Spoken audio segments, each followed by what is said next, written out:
Buenos días, jóvenes. Vamos a comenzar nuestra clase de hoy.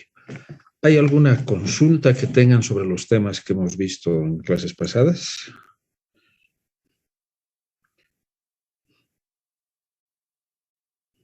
Ya, no se olviden que el día... A ver, hay gente que todavía está entrando, espera un momentito. No se olviden que el día sábado a las 3 tenemos nuestro examen, ¿verdad? Bien. Perfecto. Bueno. Bien, el tema que hoy nos toca ver es el de probabilidad condicional. La probabilidad condicional es una de las probabilidades tal vez más importantes, por lo menos para mí, en el aspecto que nos permite a nosotros evaluar la probabilidad de ocurrencia de un evento en particular en condición de que ha habido otro evento que ha sucedido anteriormente. Eso es lo que nos muestra este gráfico. Y esta probabilidad condicional, pues prácticamente considera todas las probabilidades que hemos visto anteriormente, las cuales son las siguientes. La probabilidad marginal, que es la probabilidad de que ocurra un evento como tal, probabilidad absoluta. La unión, que es la probabilidad de que ocurra A o B. La conjunta o intersección, que es la ocurrencia simultánea de dos eventos. Y finalmente la probabilidad condicional, que nos dice cuál es la probabilidad de que ocurra X sabiendo que ha ocurrido Y. No se olviden que la probabilidad nosotros la evaluamos para condiciones hacia el futuro, algo que no sabemos, o algo que ha ocurrido pero que tampoco sabemos cuál ha sido el resultado. Entonces, en base a ello es que la probabilidad condicional nos va a permitir a nosotros conocer la probabilidad de que ocurra un evento a posteriori, en función o considerando que ya aconteció un evento B. ¿Sí? Su representación está dada por esta simbología, algunos lo ponen con el quebrado inverso, y se entiende como la probabilidad de A dada la probabilidad de B, o la probabilidad de que ocurra A dado que ha ocurrido B. ¿Sí? Entonces, en la probabilidad condicional, lo que se busca es considerar un espacio muestral en el cual ha ocurrido un evento B, y se desea conocer la posibilidad de que ocurra el evento A. ¿De acuerdo? Ahora bien, ¿qué es lo que nos va a tener en común que va a determinar esta dependencia o esta condicionalidad? Va a ser el que exista una intersección, una simultaneidad de eventos. Entonces, si es que ha ocurrido B y hay una intersección, entonces hay una probabilidad de que ocurra A dado que ha ocurrido B. ¿Sí? Entonces, la expresión para la probabilidad condicional va a ser igual al cociente de la intersección o de la probabilidad de la intersección de A y B, dada la ocurrencia de B como absoluta, como toda la probabilidad de B. De esa manera, entonces, nosotros vamos a poder evaluar o valorar cuánto sería la probabilidad de que ocurra el evento A, dado que ocurrió un evento B anteriormente. ¿Cómo probamos este teorema? Pues, si nosotros consideramos que A, ¿cuál es la probabilidad de que ocurra A, dado que ha ocurrido el mismo evento? Vamos a ver que la intersección entre sí es el propio conjunto. Y si es que en el denominador tenemos la probabilidad absoluta del conjunto A, pues esta probabilidad va a ser igual a 1, ¿no es verdad? Eso es lógico. Si A y B son excluyentes, es decir, ocurre A pero no puede ocurrir B y viceversa, entonces, una vez que ha ocurrido A, es imposible la ocurrencia de B. Por lo tanto, la intersección entre estos dos eventos va a ser igual a 0 en probabilidad. Y 0 dividido entre cualquier valor siempre nos va a dar 0. Entonces, a estos dos ejemplos podemos ver que el cálculo de la probabilidad es correcto en términos de condicionalidad. Y esta es la fórmula sobre la cual nosotros realizamos todo nuestro análisis de probabilidad condicional. Bien, entonces no se olviden, ¿qué es lo que debemos encontrar? La intersección de la probabilidad de A con B. Para, en base a ella, calcular la probabilidad de que se dé A dado que ocurrió B. ¿Por qué dado que ocurrió B? Porque ese es el evento o la probabilidad que se va a encontrar en el denominador de la fórmula. ¿Cómo nosotros planteamos estas probabilidades? Bien, veamos un ejemplo para entenderlo mejor. ¿Cuál es la probabilidad de que una carta elegida al azar sea un as sabiendo que es roja? Fíjense que en este enunciado ya nos están dando una condicional. Sabemos que la carta es roja. Ahora, en vista de este evento conocido, queremos ver cuál es la probabilidad de que sea un as. La representación de las probabilidades la podemos hacer de dos maneras, de manera tabular o de manera de árbol de decisiones. Vamos a comenzar por la forma tabular. Fíjense, acá estamos haciendo una descripción exhaustiva de todos los posibles resultados que se puedan dar. Me explico. En la columna tenemos el tipo de carta que podría ser en función del color. Y solamente existen dos, el rojo y el negro. Mientras que en las filas tenemos que sea un as, puesto que eso es lo que nos están pidiendo en el enunciado, o que sea cualquier otra carta. Bien, para los que no conocen, una baraja normal tiene 52 cartas, ¿sí? Y de las 52 cartas, cada carta tiene 4 cartas similares, 2 rojas y 2 negras, para todas las cartas, ¿no? Son 13 diferentes cartas en total. Y sobre esas cartas, entonces, se hace eso. Ahora bien, 52 cartas. La mitad, entonces, van a ser rojas y la mitad van a ser negras. Fíjense lo que sucede. Tenemos 2 rojas y 24 cartas que, que también son rojas, pero no son ases. El total nos da 26. Para el color negro sucede lo mismo. 2 ases y 24 cartas que no son ases nos da un total de 26. Y lo propio. Ases tenemos 4, 2 rojos y 2 negros. Y cartas que no son ases sería el resto, ¿no? 48, 24, 24. Muy bien. Ya tenemos nuestra tabla. Ahora iremos identificando cada uno de los valores. Esta celda, por ejemplo, viene a ser la intersección entre los eventos. As y rojo. Y esta otra celda sería la intersección entre el evento, que es una carta negra, pero que no es un as.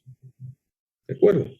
Entonces, todas las celdas van a ser intersecciones. Si interactúan los eventos que podrían darse en cada uno, o los resultados de los eventos que se podrían dar en las filas o en las columnas.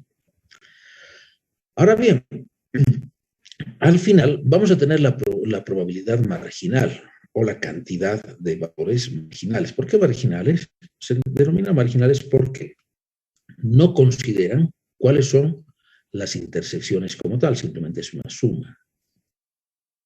¿Ya? Y es una probabilidad marginal porque excluye al otro evento que podría darse en su totalidad. Entonces, este es un espacio restringido por el color. Lo propio para el negro. Y en las cartas que estamos buscando también tendríamos una probabilidad absoluta o marginal sumando los posibles eventos que se darían. ¿De acuerdo? Bien. Entonces, para encontrar la probabilidad, cada una de las celdas debería ser dividida sobre el total de eventos que se han dado, ¿no? Y así encontraríamos las probabilidades de intersección, las probabilidades absolutas de que sea rojo, de que sea negro o de que sea un as. En este caso, en esta pregunta nos dicen cuál es la probabilidad de que una carta elegida al azar sea un as sabiendo que es rojo. Entonces, la probabilidad de que sea una carta roja va a ser 26 dividido entre 52, ¿no? La probabilidad absoluta. Y en el denominador tendríamos que poner, en el numerador tendríamos que poner la intersección. Y eso sería la celda que corresponde a as y rojo, que es 2 sobre la cantidad total de puntos muestrales. Y nos da la probabilidad de que ocurra ese evento. Pero, a diferencia de lo que veíamos en la anterior clase, acá lo que estamos viendo es una probabilidad condicional. Sabíamos que salió una carta roja. Ahora lo que queremos ver es cuál es la probabilidad de que sea un as, dado que fue una carta roja. Muy bien. Esa es la forma de calcular entonces la probabilidad condicional si construimos o ponemos todos los datos de manera matricial o tabular. ¿Alguna consulta que tengan, jóvenes? Sencillo, ¿verdad? Veamos otro ejemplo, pero acá hay que ir con más cuidado. Una pareja tiene 2 hijos y conocemos uno de los hijos, que es lo siguiente: al menos uno de ellos es hombre. Entonces sabemos que uno de los hijos es un varón. La pregunta es, ¿cuál es la probabilidad de que ambos sean hombres? Muy bien. Los posibles resultados podrían darse en una pareja de serían 2 mujeres, una mujer y un hombre y una mujer y 2 varones, ¿no? Esto se da porque son ordenados. En otras palabras, la mujer podría ser mayor que el hombre o el hombre podría ser mayor que la mujer. Una forma de entender ese ordenamiento. Sin embargo, acá la pregunta es la siguiente: que ambos sean hombres. Entonces, para el evento en particular que nosotros estamos analizando, hay un resultado de este experimento genérico, de este espacio muestral genérico, que no puede considerarse, y es que ambas sean mujeres. ¿Por qué? Porque uno de ellos es hombre. Entonces, este punto muestral no puede ser considerado. Ya sabemos que es un varón, entonces acá este evento no puede verse dado para esta familia o es para esta pareja. Entonces, los posibles resultados que se podrían tener de los hijos que tiene esta pareja son los que tenemos descritos en este evento o suceso, que es un subconjunto del espacio muestral, ¿no? Mujer-hombre, hombre-mujer, hombre y hombre. Todos los posibles resultados. Ahora, si conocemos que uno de ellos es hombre, ¿cuál es la cantidad de eventos que tendríamos? Uno de ellos es hombre. Tenemos 3. ¿Por qué? Porque en los 3 puntos muestrales hay un varón.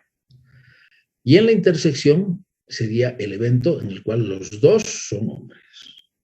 Y hay un solo punto muestral. Por lo tanto, la probabilidad de que se tengan 2 hijos varones en esta pareja, dado que conocemos que uno de ellos es varón, va a ser de 1/3.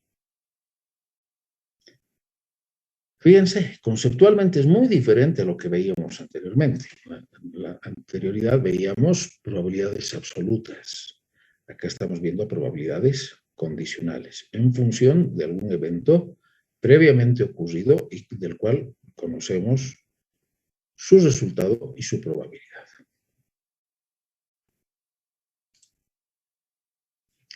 Gráficamente, interesante.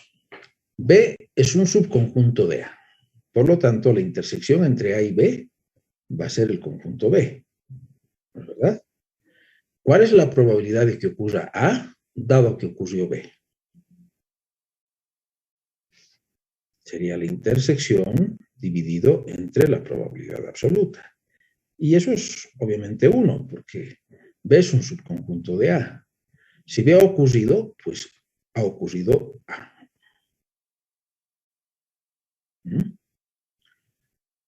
Ahora, no es un subconjunto, simplemente tiene una región en común. Entiéndase, una intersección. La probabilidad de A sigue siendo 0,25, la probabilidad de B es 0,10 y la intersección apenas es del 0,08, muy diferente del anterior. Fíjense, a pesar de que esa probabilidad es pequeña, como se ha dado el evento B, la probabilidad condicional, ¿qué va a ser? La intersección sobre la probabilidad absoluta, 0,08 dividido entre 0,10. ¿Sí? Y fíjense, hay una alta probabilidad de que ocurra A, dado que ocurrió B, a pesar de que la intersección es pequeña. Pero quiero que tengan cuidado en el aspecto de la interpretación de las probabilidades. Esto lo único que nos está indicando es que hay una alta probabilidad de que ocurra A, No nos está diciendo va a ocurrir A. Es diferente. Hay una alta probabilidad de que ocurra esto. Y eso es lo que nos muestra la probabilidad condicional.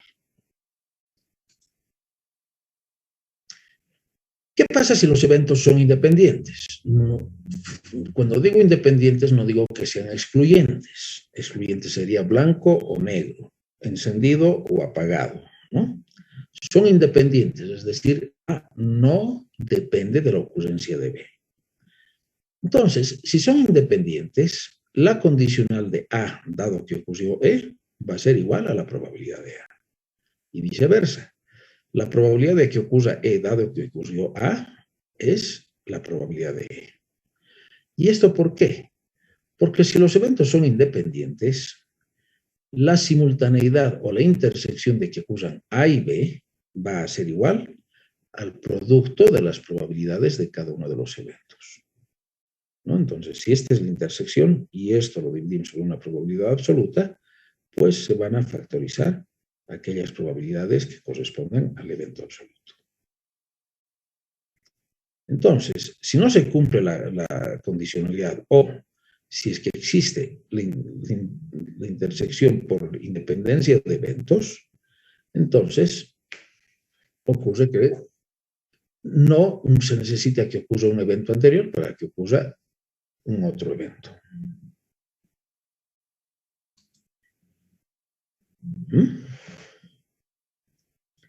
Si los sucesos A y B son independientes, la ocurrencia de B no influye en la probabilidad de A y viceversa. Eso es lo que tenemos. ¿Alguna consulta que tenga?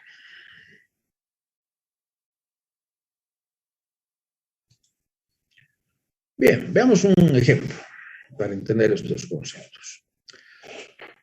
Un cazador hace 2 disparos a un blanco.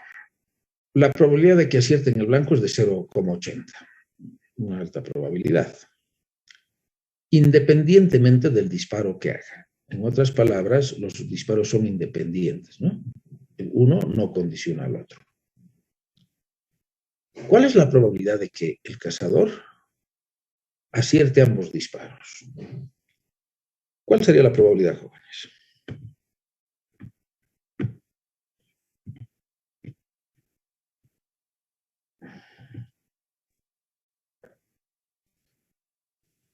¿0,8?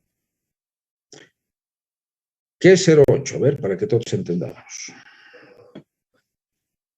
La probabilidad que en el blanco.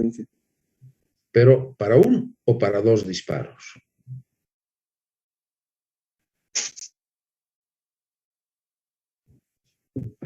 Para un disparo, ¿verdad?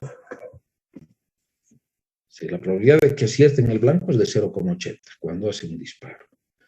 Si hace 2 disparos y los 2 acierta, ¿cuál sería la probabilidad? Principio de multiplicación. Acierta el primero y... ¿Quién termina la frase? Acierta el primero y acierta el segundo. Entonces, Alejandro Lima, ¿cuál sería la probabilidad de ocurrencia de ese evento?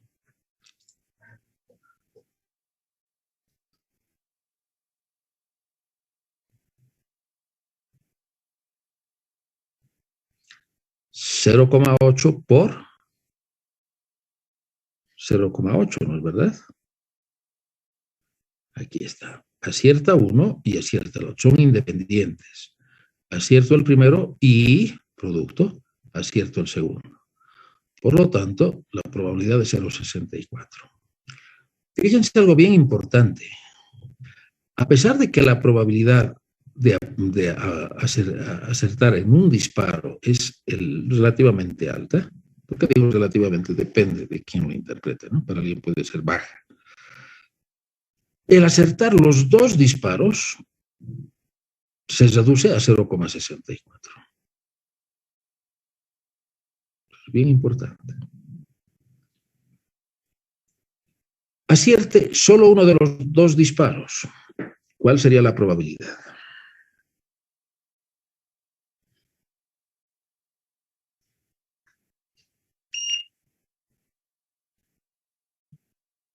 ¿Quién se anima?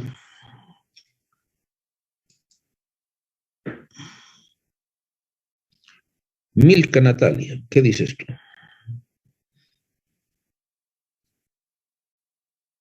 ¿Cuál sería la probabilidad?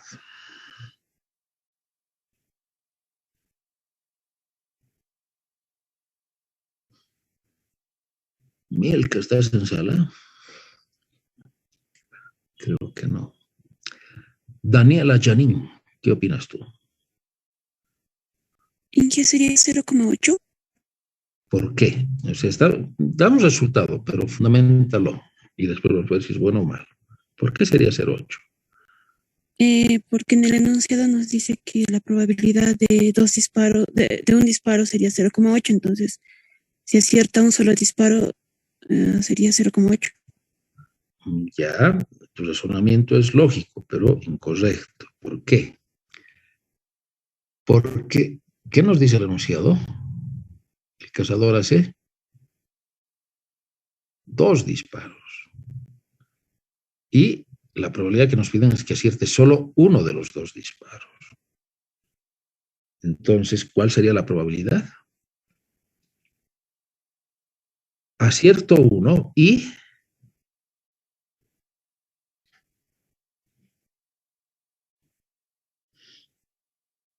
fallo el otro.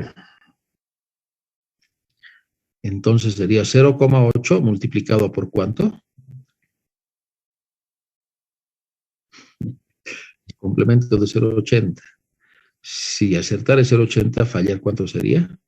0,2. 0,2. Entonces la probabilidad sería 0,8 por 0,2. ¿Está bien? ¿Se ha entendido?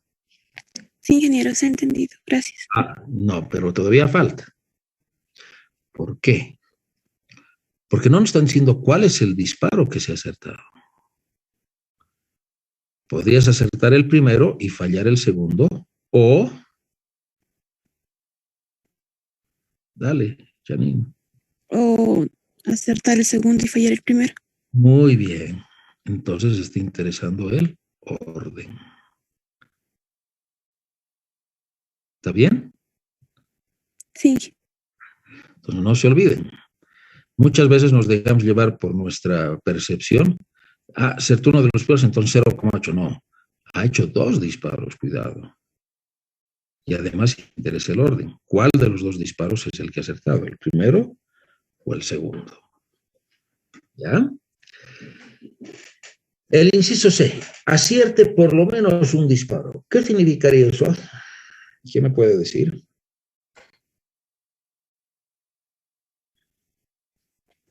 Que ya no nos importa el orden, hija. Podría ser, sí, pero más que ello. Por lo menos un disparo. ¿Qué significaría? Acierta el primero, acierta el segundo o acierta ambos. Ya, por lo menos. ¿Sí? Entonces, eso significaría A unión B. Ocurre A, U ocurre B. Unión. Pero como hay una intersección, tenemos que restarla, ¿no? Porque estaríamos tomándola 2 veces. Entonces, ahí sí. 0,80 más 0,80 menos 0,64. Y la probabilidad es de 0,96. Pero acá hay algo bien interesante, jóvenes. Y bueno, lo vamos a ver en un momentito. No acierte ninguno de los 2 disparos. ¿Qué significaría eso?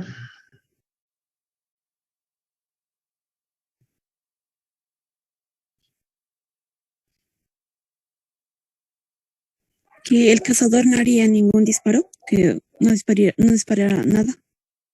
No, dispara, pero ¿Fallaría? falla. Entonces, ¿cómo calcularías la probabilidad? Falla el primero, ¿O falla el segundo? ¿es o es I?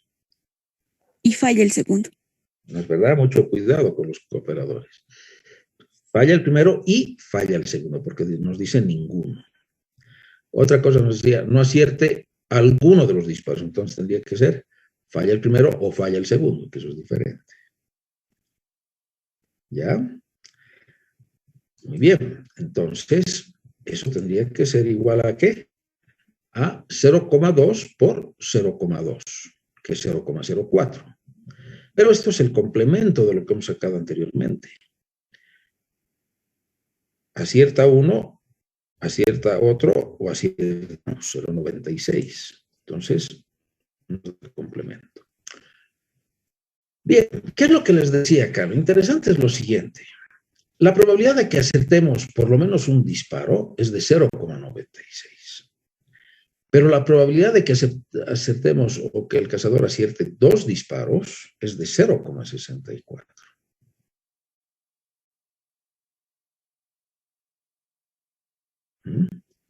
Hay una mayor probabilidad de que por lo menos se acierte un disparo. Bueno, aquí hemos estado hablando de disparos, ¿no? Pero esto también se aplica en la construcción de circuitos. ¿Qué es lo que te conviene? ¿Tener un solo circuito o tener un backup o unos redundantes? Backup o redundante es lo mismo. ¿Qué tendrían ustedes en sus sistemas para asegurarse de que el sistema va a funcionar? ¿Un solo circuito o dos?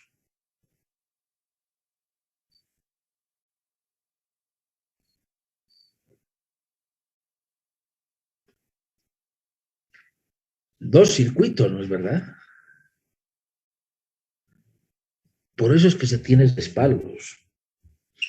En los aviones, por ejemplo, se tiene hasta 3 respaldos en los sistemas computarizados y hay algunos que llegan hasta 4. ¿Por qué?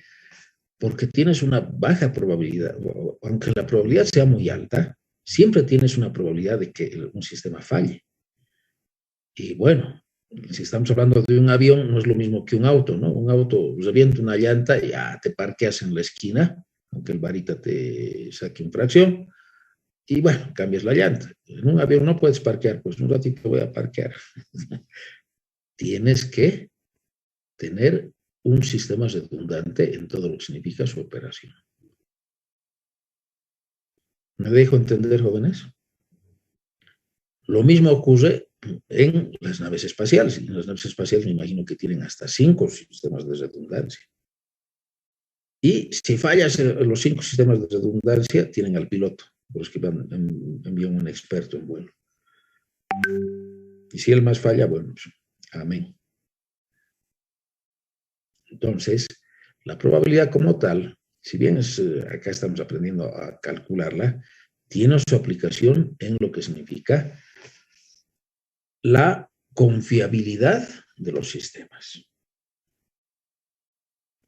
¿Me he dejado entender? Y lo segundo que se está dando en esta ecuación. Si tú tienes una baja probabilidad de que un sistema funcione y tienes 2 sistemas con la misma baja probabilidad, la probabilidad de que ambos funcionen va a ser mucho más baja. 0.8 por 0.8 apenas me da 0.64. Entonces, ¿qué es lo que nosotros buscamos como ingenieros?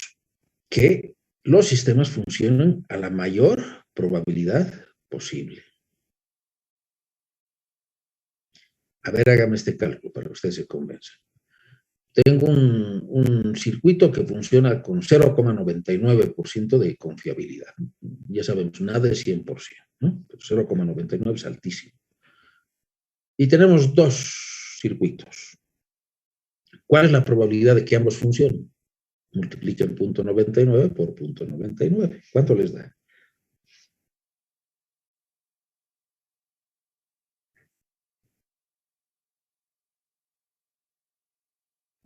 0.98, Inge. ¿Sí? ¿Confirman el resultado? Sí, eso sale. Muy bien. Entonces, a pesar de que era 0.99 en ambos sistemas, el que ambos funcionen nos cae a 0,98. Ahora vamos a hacer con 0,90. A ver, el mismo cálculo. ¿Cuánto les da?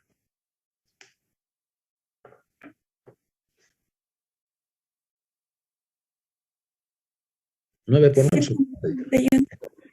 0,81. Entonces, cuando hay circuitos en serie, lo que necesitamos es que se tenga una alta confiabilidad. ¿Para qué nos sirve esto? En el diseño de nuestros circuitos sabemos que tenemos una resistencia, una inductancia, una capacitancia, ¿no? El circuito genérico. Entonces, la corriente está circulando por ahí, vamos a suponer que es la resistencia y la inductancia, ambos deben tener una alta confiabilidad, porque el hecho de que estén funcionando en serie baja la confiabilidad de que el sistema funcione bien. En otras palabras, se quema el sistema. Bien, ¿cuál es la conclusión práctica? Antes de irnos a nuestro descanso. Es bien sencilla. Tienes que utilizar componentes confiables. Cuando digo confiables, digo componentes de alta probabilidad de funcionamiento.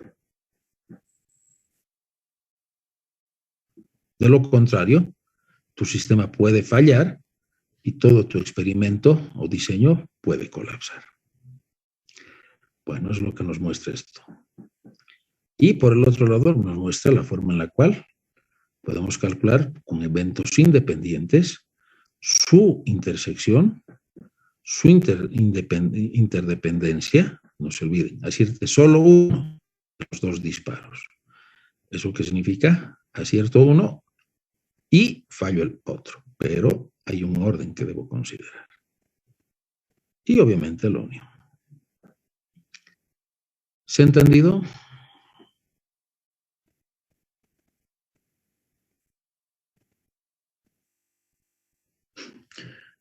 Bueno, vamos a ver en otros eventos o en otros ejercicios cómo se aplica esto. ¿Ya? Pero eso lo vamos a ver a nuestro retorno. Entonces, ¿está bien 8:15, jóvenes? Sí, Está bien. Ya, 8:15 los vuelvo a convocar.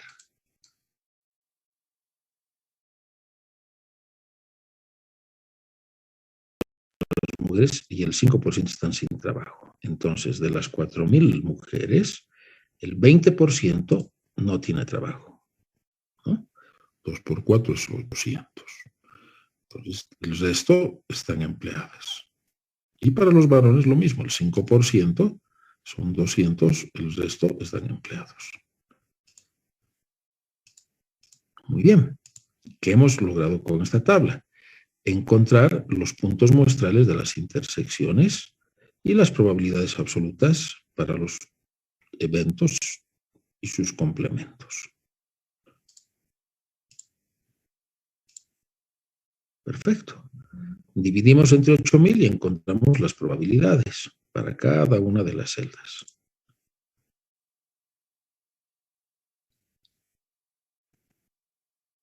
¿Está bien? Y en base a estos valores, pues empezamos a calcular. La probabilidad de que sea mujer, eso era obvio, ¿no? 50% y 50% para hombres. La probabilidad de que sea un empleado, eso no lo teníamos. ¿Esto a qué va a ser igual? La suma de las intersecciones. Esta es una intersección de mujer y empleada, hombre y empleado. El elemento en común es que ambos son empleados. Por lo tanto, cuando sumemos las intersecciones vamos a tener como resultado el absoluto de empleados, sin interesar si son hombres o mujeres. Entonces 0,875. Y lo mismo para desempleados, 0,125, sumando las probabilidades de intersección. Y eso es lo que tenemos. Ahora vienen las condicionales. Nos dicen que sea mujer dado que es empleada. Bien. Mujer y es empleada. Volvemos a nuestra tabla. Y la intersección es 0,40.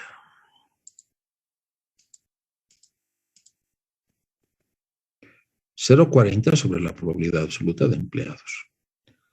Nos da 0,4571. Y así. Desempleado dado que es hombre. Hombre 0,50 desempleado y que sea hombre, vendría de la celda, desempleado y hombre, 0,025, y nos da 0,05. Bueno, y de la misma manera calculamos lo otro. Esto ya se vuelve rutinario, ¿no? No hay problema. La cuestión es la interpretación, jóvenes. Fíjense, estas son las probabilidades de que tengamos una persona empleada, desempleada, sea mujer o sea varón. Son probabilidades absolutas de los eventos y sus complementos, por supuesto. Pero estas son las probabilidades condicionales que se dan y que van a depender de cuál es el evento que se ha dado previamente. Entonces, si yo veo entrar a una persona que es mujer, podría estimar, es una mujer, entonces seguro hay un 80% de que es desempleada, o perdón, que es empleada. Entonces, le pregunto y ella me ha dicho, no, yo soy desempleada. Había una alta probabilidad de que ella sea desempleada, pero eso no significa que lo sea. Simplemente hay una alta probabilidad. Entonces, por favor, la alta probabilidad es lo que buscamos, pero eso no necesariamente es lo que va a suceder. ¿Ya? Muy bien. Esto es resolviendo los problemas de manera tabular. Ahora, ¿serán los eventos independientes? Fíjense, la probabilidad de que sea mujer es 0,50, de que sea hombre 0,50, empleada 0,875 y desempleado 0,125. La probabilidad de que sea mujer y empleada es 0,40. Si fueran eventos independientes, al multiplicar mujer con empleado, 0,50 por 0,875 nos sale 0,4375. No son eventos independientes. ¿No? O sea, el producto de las absolutas no nos da la intersección. Eso, en otras palabras, ¿qué nos está diciendo? Que hay algo que condiciona el hecho de que ocurran los eventos empleado, desempleado y sexo de la persona.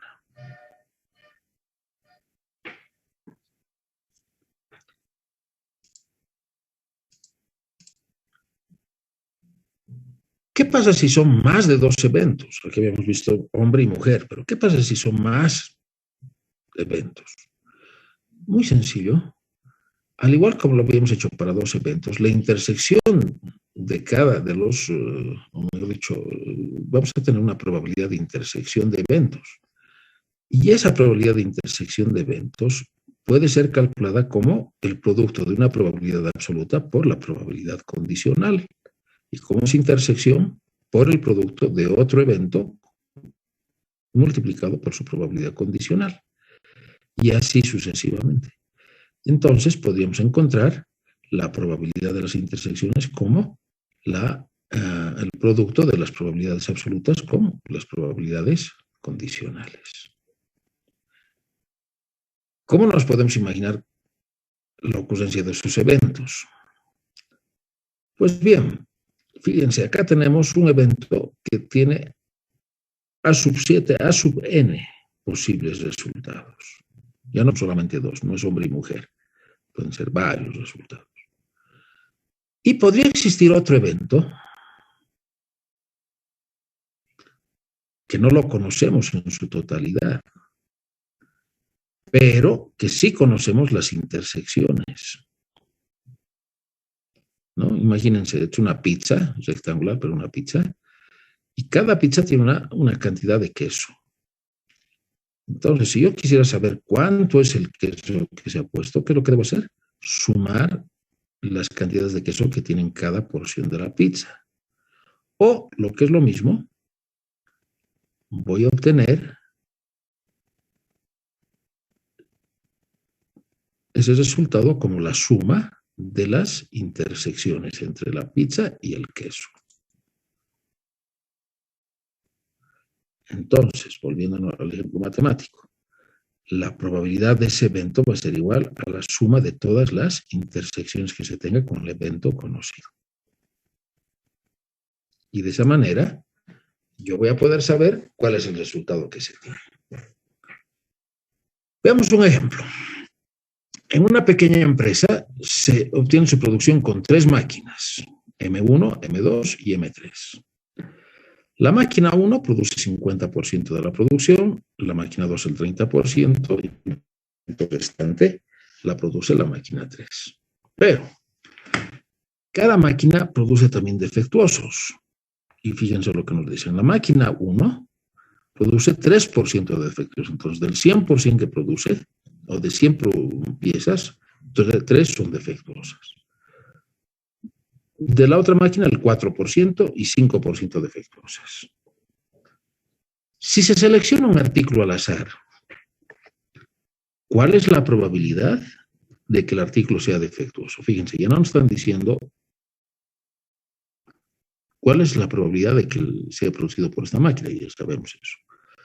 Lo que nos piden es que sea defectuoso, sin interesar de qué máquina ha llegado. Como nos han dado probabilidades condicionales, lo más conveniente es utilizar, en este caso, el árbol de decisiones, ¿no? Acá estaría el inicio y tengo la máquina 1, tengo la máquina 2 y tengo la máquina 3. Entonces, el 50% es producida por la máquina 1, el 30% por la máquina 2 y el 20% por la máquina 3. Fíjense, es la probabilidad absoluta que conozco. Pero también conozco la condicional. Si es producido por la máquina 1, hay un 3% de que sea defectuoso.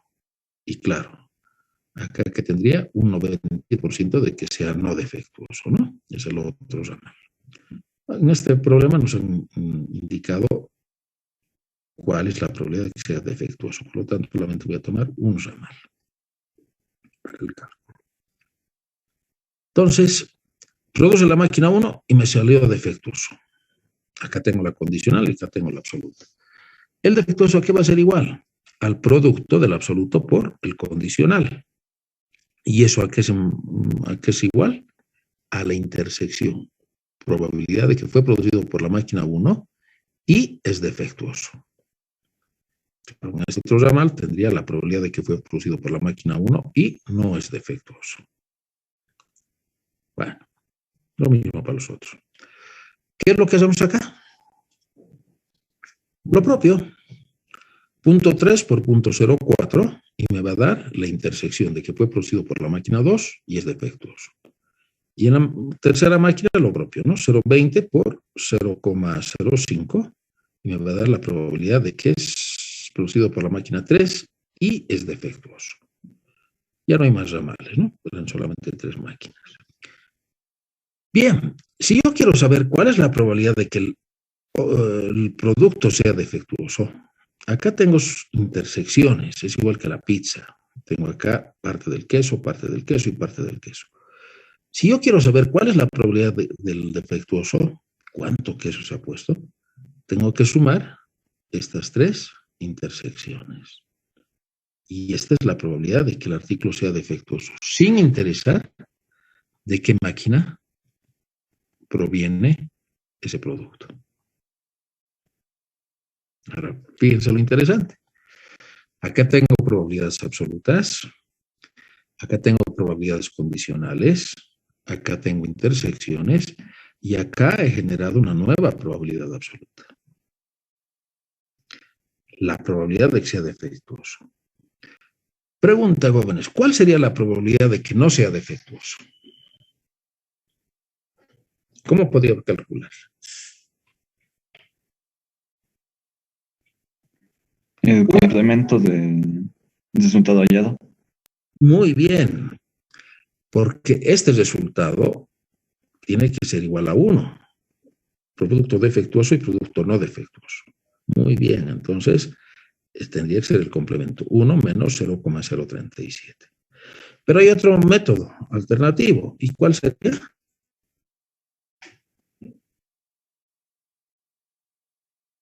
Desarrollar los otros ramales, ¿no? Tengo el resultado, tengo el resultado, tengo el resultado y luego sumarlos. ¿Está bien? Eso es lo que tendría. Perfecto. Ahora bien, Hemos encontrado una probabilidad absoluta en base a la suma de las intersecciones. Pero alguien podría estar interesado en una nueva probabilidad condicional, ¿no? Y eso es el teorema de Bayes, que nos dice cuál es la probabilidad de que ocurra un evento A dado que ocurre un evento E. Y fíjense acá arriba, ¿qué es lo que vamos a tener? Las intersecciones y acá abajo la suma de intersecciones. Entonces, nosotros podríamos calcular una nueva probabilidad condicional. Y volviendo al ejemplo, ¿cuál sería la probabilidad de que el artículo haya sido producido por la máquina M1? Es decir, que el artículo defectuoso haya sido producido por la máquina M1. Muy bien. Entonces, nuevamente tengo mis ramales, el cálculo que hemos hecho anteriormente. Y tengo mi probabilidad de 0,037. Si yo quisiera saber cuál es la probabilidad que ha sido producido por la máquina 1, ¿cómo tendría que ser? La intersección dividido entre la probabilidad absoluta. Es del artículo defectuoso. Entonces, 0,5 por 0,03 dividido entre 0,0 y he encontrado una nueva probabilidad condicional.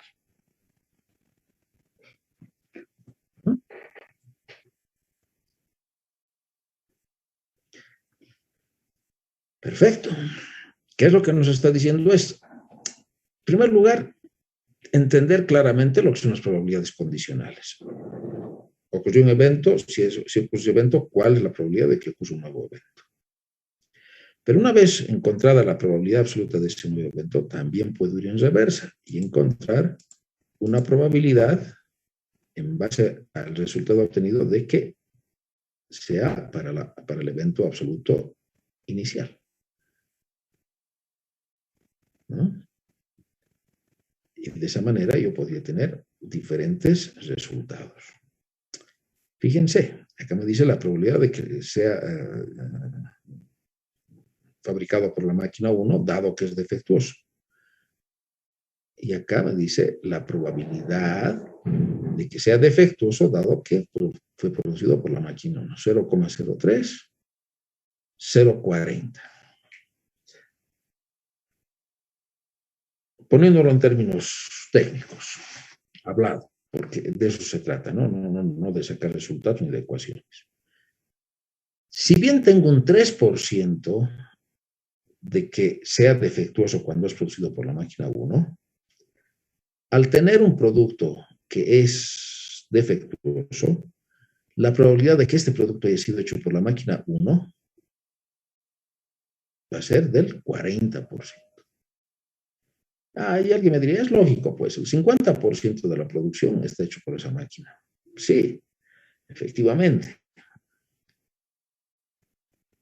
Nuevamente jugando con los números. Jóvenes, ¿a qué máquina ustedes le harían un proceso de reducción de defectuosos? ¿A la máquina 2, a la máquina 3 o a la máquina 1? Claro, en teoría a las 3, ¿no? Pero ¿a cuál priorizarían?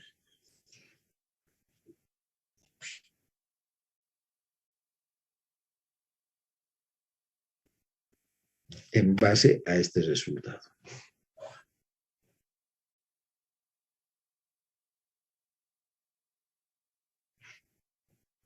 ¿Alguien se anima a dar una respuesta?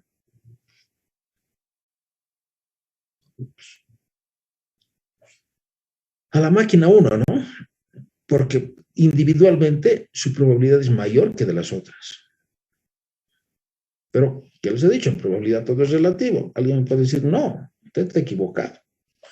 Yo le haría la corrección o la mejora de la producción, entiéndase, control automático, a la máquina 2 y a la máquina 3. ¿Por qué? Le preguntaría yo. Muy fácil, me diría, porque el 40% viene de la máquina 1 y el 60% vienen de las otras dos máquinas. Pues les digo, es relativo. Ambos tenemos la razón. La cuestión es cuál de los criterios es más contundente. ¿Me estoy dejando entender, jóvenes? Lo que quiero que me entiendan es que cuando estamos estudiando probabilidad es justamente para evaluar cuándo corremos más riesgos o menos riesgos. Cualquiera que sea el evento, jugar a la lotería, aplicar un trabajo, producir un producto, cualquiera. Y eso nos lleva a tomar decisiones, elegir una carrera, etc. ¿No? ¿Cuál es la probabilidad de que tenga mayores chances de conseguir trabajo? O de ser independiente, no sé qué es lo que buscarán. Entonces, la probabilidad lo que nos permite es evaluar posibles eventos, o como dicen los americanos, escenarios. Y sobre eso es tomar una decisión. ¿Mm? Es lo que ha hecho Biden, por ejemplo, retirarse de Afganistán, que todos lo están atacando al pobre hombre. Bueno, no es clase de geopolítica, por lo tanto no voy a expresar mi opinión. Pero ha tomado una decisión. Para algunos buenos, para otros malos. Esa es la vida real. Entonces la probabilidad es tomar decisiones. ¿Cómo te vaya una vez tomada la decisión? Esa es otra cosa. Lo que sí les puedo decir es que cuando tomamos decisiones, no son permanentes, el mundo es dinámico. Lo que hoy ha funcionado, mañana puede que no funcione. Y esas son las lecciones que estamos aprendiendo de la vida real y lo que ustedes están aprendiendo con la probabilidad. Esa es la aplicación de la probabilidad, jóvenes.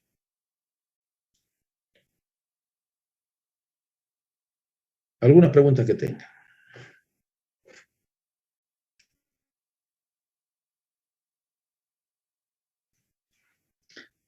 Bien, veamos un ejemplito de lo que es la probabilidad condicional. Este es un programa que se daba en Estados Unidos entre los 60 y los 70 del siglo XX. Y consistía en lo siguiente. Había 3 puertas, ¿no? Y un concursante. Y detrás de una de las puertas había un vehículo. Y en las otras 2 había una cabra en cada una de los recintos, ¿no? Detrás de las puertas. Entonces, el concursante tenía la opción de elegir una de las 3 puertas. A, B o C. Entonces, el concursante decía, elijo la puerta A. Al elegir la puerta A, se le acercaba el conductor del programa y abría una de las 2 puertas no elegidas, donde estaba una cabra. No se olviden, son 2 cabras. Acá podía estar la cabra. O acá podía estar el vehículo, no sabemos. ¿No? Donde decía, acá hay una cabra.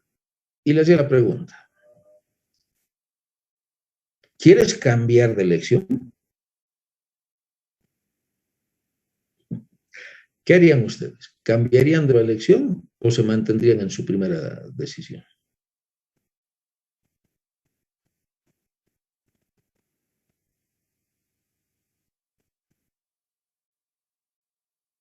Estamos jugando, no se preocupen si se equivocan. Nadie se equivoca, estamos hablando de probabilidad. Alexandro, ¿qué harías tú? ¿Te mantienes en tu primera opción o cambias?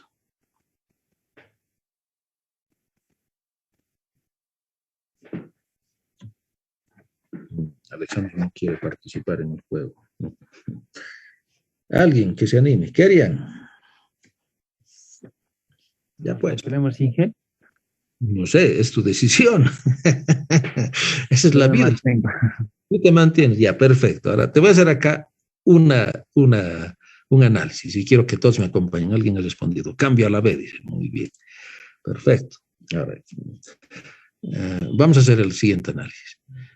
En el primer juego, ¿cuál es la probabilidad de que ganes el auto? Tienes 3 opciones. En uno solo de los lugares tienes el auto. ¿Cuál sería la probabilidad? Del 33%. 33%. Un tercio, ¿no es verdad? Muy bien, un tercio, perfecto. Si tú te mantienes en esa probabilidad, prácticamente te estás manteniendo en un 33%. Cuando Benny o Monty Hall abre una de las puertas, reduce los eventos y ahí te hace nuevamente el análisis. Tienes dos opciones, te mantienes o cambias. Pero ahora tienes dos opciones. ¿Cuál es la probabilidad que tienes de elegir el auto? Ahora tienes dos opciones. Nuevamente, te están poniendo en la situación de que nuevamente tienes que elegir. ¿Cuánto es? 50%. Perfecto. ¿Ves cómo ha aumentado tu probabilidad? Yo no te estoy diciendo de que vas a ganar. Te estoy diciendo muy bien, Stephanie, muy bien, Sergio. Yo te estoy diciendo qué es lo que está sucediendo con tu probabilidad. Se ha incrementado. Entonces, las personas que se mantienen, que está bien, así son las decisiones, así son los riesgos, con tu 33%, pero tu tincazo, tu sentimiento, que sería, te dice, está detrás de la puerta. Pero probabilísticamente parecería más conveniente cambiar de opción. ¿Pero por qué? Me dirían, igual yo pues, vuelvo a elegir y elijo A, sigo siendo 50%, pero ha sido condicionada por tu primera elección. Y esto es lo que sucedería. Si el concursante cambia su selección, es A y en A estaba el auto. Si cambia, pierde. Pero si cambia B, gana. O si cambia C, porque es una de las puertas, puede haber abierto también la B, entonces gana. Fíjate, cambia y el auto había estado en B, gana. Pierde, gana. Elige C. O sea, quiero que me entiendan. Ha cambiado su posición. Gana, pierde. Y resultado, si mantienen su primera opción, hay una sola opción que tienes de ganar. Pero si cambia de opinión, tienes dos opciones de ganar, dos posibles opciones. Entonces tu probabilidad, si cambias de puerta, se ha aumentado a 2/3. Si no cambias de puerta, se mantiene en 1/3. ¿Cuál es la conclusión de este juego? Si el concursante cambia su elección original, gana 6 veces de las 9. No te digo que vas a ganar, sino que aumentas tu probabilidad a 2/3. Pero si no cambia su probabilidad de ganar, sigue siendo 1/3. Entonces, ¿qué es lo más conveniente? No te digo qué es lo correcto, mucho cuidado. En probabilidad no hay lo correcto, hay la decisión. Lo más conveniente sería cambiar de elección.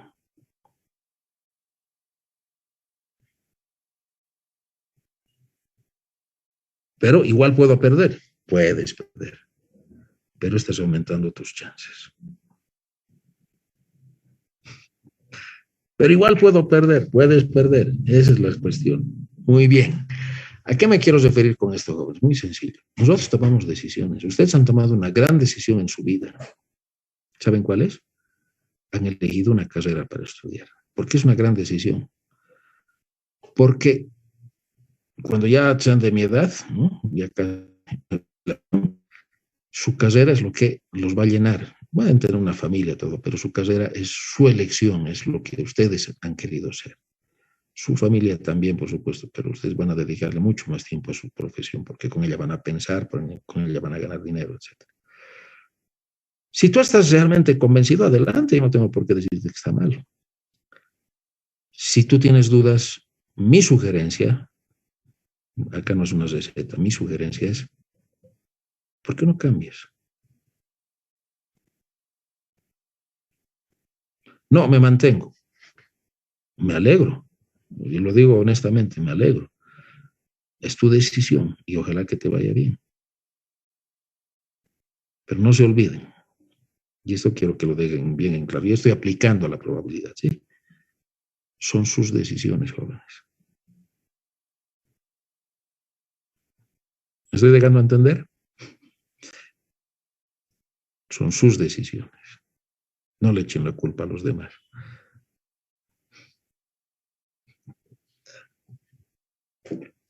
Esa es la aplicación, una de las aplicaciones prácticas de la probabilidad.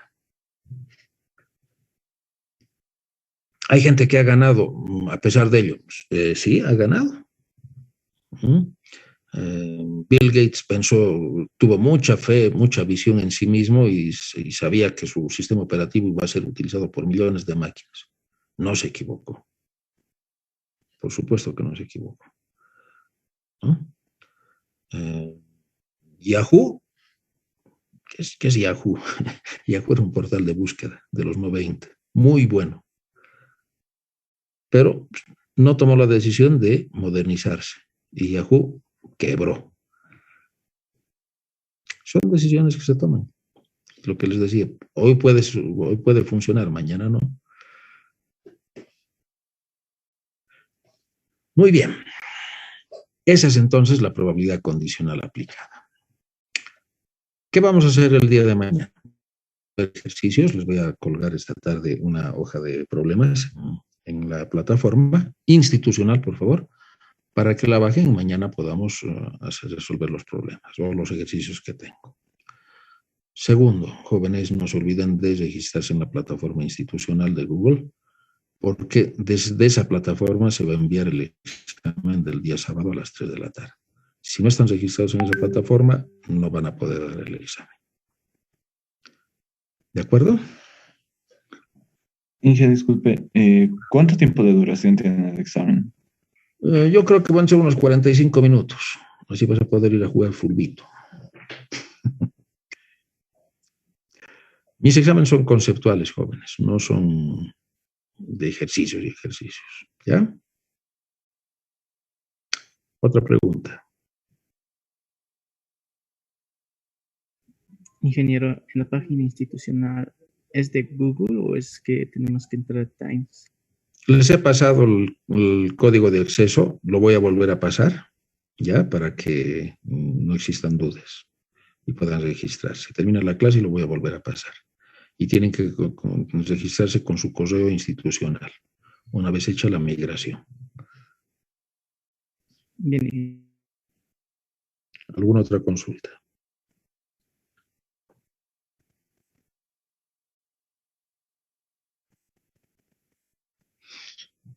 Muy bien, nos vemos entonces mañana.